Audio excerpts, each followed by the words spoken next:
Hello friends, welcome to CrackGate CSE, and in this series of algorithm today we will be discussing linear probing. So linear probing is a way of applying open addressing technique using which we can reduce the collisions, right? So open addressing is the collision resolution technique, and this is one way to apply the open addressing, right? So in this video we will be discussing what is linear probing, how to insert the key into hash table using this linear probing method, and how to find out the total number of collisions, and how this particular method reduces the total number of collisions, right? So before starting this particular video, I would like to request you all, if you have not subscribed the channel till now, please subscribe the channel and press the bell icon so that you can get an update whenever I am uploading any new video. So now let's start with the linear probing. So I already explained in the previous video that in linear probing we will be inserting these keys one after another by checking the empty slots in a linear manner. So let's try to understand this with the help of an example. So this is the given example where m value is 10. That means it will be ranging from 0 to 9, right? This is the size of the hash table. This is the hash function given, hk k mod So this is the division modulo hash function which is given. Collision resolution technique is given as linear probing, right? And these are the keys, and we have to enter these keys into this particular hash table. So as it is given that the collision resolution technique is linear probing, so I explained to you that in linear probing there is a formula which is LP k comma I. I'm just trying it to represent using LP, where k is nothing but the key and I is an integer which will be varying from 0 to 9, that is 10 values, right? So what is the formula? H of k plus I mod m. So this is the formula. So using this formula we will be entering all these key values into this particular hash table. How? See, for 25, if I have to find out for 25, that is 25, initially I will be 0, right? Initially we will be having I as 0, 25 comma 0. For 25 I have to apply this h of k. What is the hash function h of k? This one, k mod m. That means 25 mod m. So 25 mod m plus I. What is I here? 0. Again apply mod m. So if we find out the value, so what is m here? Let me write m also. M is 10. So what is this? 25 mod 10 is 5. 5 plus 0 is 5. 5 mod 10 is 5. So the value is 5. That means this 25 will go at the 5th place. So I am mentioning 25 over here. So you are done with 25. Now let's check for 30 comma 0. For 30 comma 0 also we have to apply this hk. That means 30 mod 10 plus I. This I is 0 initially, mod m is nothing but 10. So what will the value? 0, because 30 mod 10 is 0, remainder is 0, and 0 mod 10 is also 0. That means 30 will be mapped to this 0th slot, right? Similarly, if you check for 43 comma 0, so if you check for 43 comma 0, first we will find out 43 mod m. 43 mod m will be 3 plus I is 0 mod 10. So that means this 43 will be mapped at the 3rd place. Similarly, this one is done, this one is done. Let's go with 95. So LP 95 comma 0. So we will be finding out 95 mod. Let me write down directly. So 95 mod 10, which is nothing but 5 plus I is 0 and mod 10. So it is equals to 5, but here you can see that there is already one value at 5th place. That means this is not possible, right? So if this is not possible, now we will be incrementing the value of I. So initially the value was 0. Now we will be increasing the value of I from 0 to 1. Now again we will be computing using this particular formula, right? So what is h of k? H of k will be same, because 95 mod 10 will be 5 plus I is nothing but 1 mod 10. So this time you can say that the value is 6. So the sixth slot is free, that means 95 will go here. So here you can see that we check the next particular slot. We probe to the next particular slot to enter the value, right? So for 95 we did 2 times. So now let's do the same for the 80 also. 80, 0. For if you find out 80, 0, it will be 0, right? So which will not be possible because 0 is already having 30 in it. Similarly, now I'll be probing again for I value 1.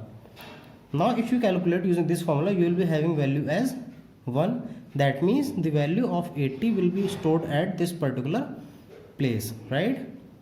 So 80 we did twice. Similarly, we will be checking for 45. So LP 45, 0. So if you find out 45, 0 using this particular formula, you will be getting 0. So there is a collision. That means it is not possible. Similarly, we will find out 45, 1. This will be 6. That means again there is a collision because 6 is having 95. So this is also not possible.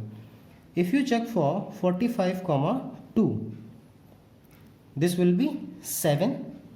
Right, 45, 2 will be 7. So 7 is free. That means we can store 45 at the 7th place. So here you can see that we first tried for the 0th value of I, then first value of I, then second value of I. You can see that we are linearly probing. That's why it is known as linear probing method. So for 45 we did thrice.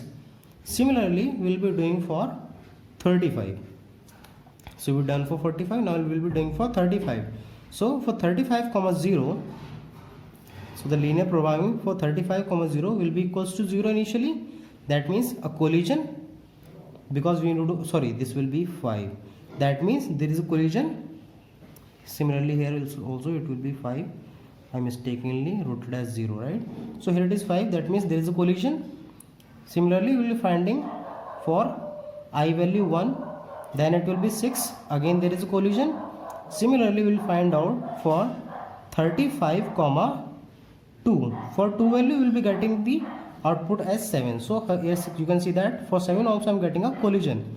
Now we will be calculating for 35, I value as 3. So we will keep on increasing the value of I unless an empty slot is found and the value has entered the hash table. So this time it will be giving 8. If it is 8, that means we can enter 35 at the 8th place. So this 35 is also done. Similarly, we will be checking for 66. That means linear programming for 66, 0. So for 66, 0, it will be 6. You can see here it is a collision. That means it is not possible. Similarly, we will check for 66, 1. This time it will be 7. Again a collision because there is no empty slot at 7th place. Similarly for 66, 2, now remainder will be 8. Again a collision because 35 is here, no empty slot. Similarly 66, 3, now it will be 9. And if it is 9, that means we can enter the 66 at the 9th slot because it was empty. So this is how we done 66.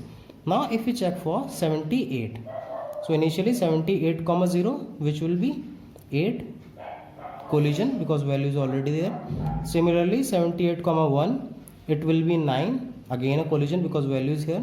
Similarly, if you find out 78, 2, so 78, 2, if you find out, it will give you the 0. That means again a collision because 30 is here.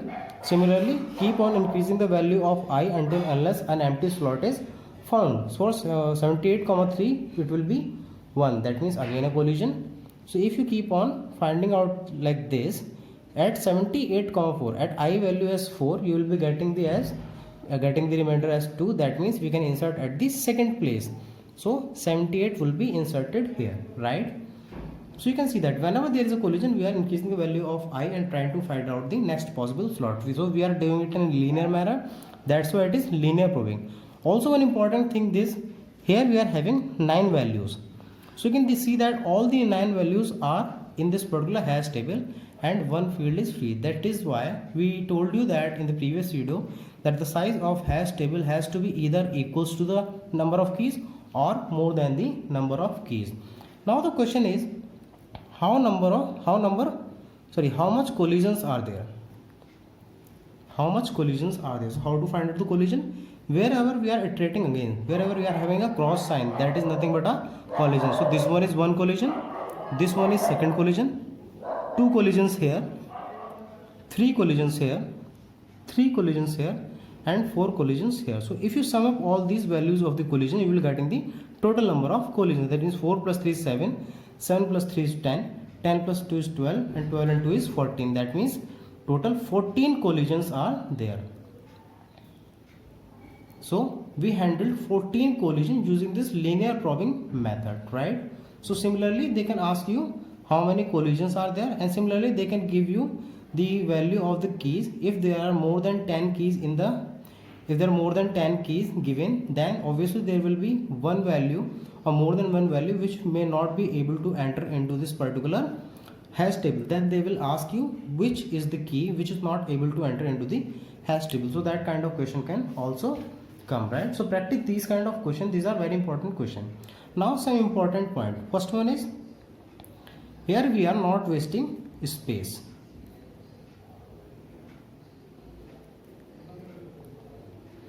In chaining method, we saw that when there is a collision, we are just chaining it in a linked list manner outside the space, outside the hash table, even if there is space available inside the particular hash table. That was considered as a wastage of space. But here you can see that if there is a new slot, we are not doing anything. That means we are not wasting space. Second thing is, we are probing in a linear manner. That's why it is known as the linear probing. Again, one more thing is searching and insertion time. So if you search for a value, there may be a case that you get it in the 9th position or in the nth position. That means the insertion or searching time would be order of n. Order of 1 in best case and order of n is average and worst case, right? And the deletion will also be the same, right? One more thing is that yes, if there is any deletion, that means if you want to delete any particular value, let's say I want to delete this 35. So after deleting this 35, if I delete 35, I have to store some symbol here. Either I have to store some symbol or I can write deleted. Or I can write deleted, so that if we are searching for any particular value, we will be finding out the null. That means the hash table has not ended till now. For example, if you want to find out 43, you will be starting from here and we got 43 here. Similarly, if you find out 25, if you are using the same method to find out the 25, you will be getting 25 in the linear manner. And in case if you got one particular empty table or empty field, then we can say that the value is not present. Let's say I want to find out the value as 105. So I want to search the value for 105. I will be using the same formula to find the value of 105. Initially the value will be 5. If I is equal to 0, we'll check this is not same, that means this is not the right answer. Next we will be increasing the value of I and checking this function, then the value will be 6. Similarly, we will keep on checking in a linear manner, and once we reach here, we will be going back to the 0th place, like here, right? We went back to the 0th place. Similarly, we keep on doing until unless there is a empty field. Either the key has to be found out, or if we are not able to find the key, then there will be an empty space. And if we get this particular empty space, this is the proof that this particular value 105 does not exist in the hash table. So then we will be stopping the search. And in case if you deleted so many values like this, if there are so many hash or so many deleted values, what we can do, we can rehash the particular value, so that this hash will be removed and it will be more structured, right? So this is how we can solve the questions using the linear probing method. So in the next video I will be letting you know that how to find out the number of collisions, how to handle the number of collisions in the quadratic probing method. So if you found this particular video useful, like this video, share it with your friends, and in case if you are having any suggestions or feedback, just let me know in the comment box. Try to practice more such questions, And in case if you are facing any difficulty, any problem in solving the question or in the preparation strategy, you can write to me in my Facebook group or page. The links will be given in the description. Thank you very much for your time. Thank you very much for watching. Keep supporting, keep learning. Have a great day.